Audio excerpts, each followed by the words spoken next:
Okay, guys, I had a lot of questions about what happens when you get stuck. So what you do is you return back to your home page. This is how it looks when you first enter NoRedInk and you go to curriculum. We're doing the active and passive voice assignment this week. So we go to curriculum. Then we find our assignment, which is active passive voice.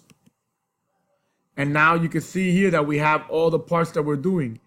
And we have identifying active voice verbs, identifying passive voice verbs, active or passive voice, and in the other categories. So if we hit here, whatever you see these are viewing our lessons. So we view our lesson and it'll give us a brief explanation of what they want us to do. If we hit the I, we are able to practice this, which will take us through a practice of what you're supposed to do on the test. If you submit the answer, you'll get it wrong, and then it'll show you why you got it wrong, and it'll give you an explanation of how, right? Now, on the bottom, it'll ask you if you want to try a similar problem, and it'll take you to a new problem. So now let's go back to our original page in order to see what we can do. So we go back in. So we go back to the page. Once again, we have active. We see all our lessons here. We showed you practice, and now they have an interactive tutorial. Whenever you see the footsteps in the lesson, it'll bring you to this page.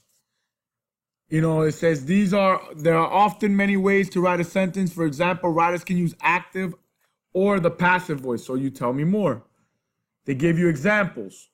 The man kicks the punching bag.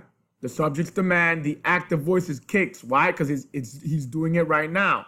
The passive voice would be the punching bag is kicked by the man. Why? Because the verb here is telling you that it's in the past. That is kicked.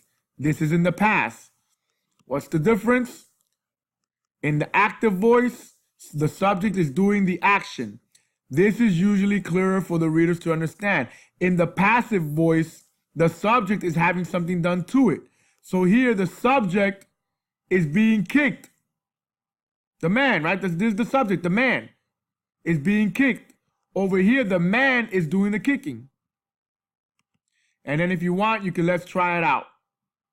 You scroll down and then it gives you some sentences. Leland is the subject of the sentence.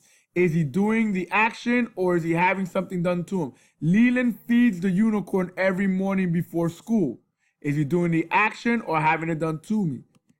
He's doing the action. Got it? Try one more question. Scroll down. Leland feeds the unicorn every morning before school.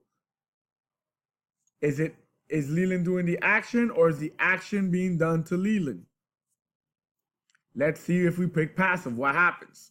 Not quite. So now it lets you know that Leland is the subject of the sentence and is doing the action, which is the voice. Which voice does the subject do the action to? And that is the active voice. So now you have 3 ways where you can brush up on what we're doing today if you get stuck. Have a great day.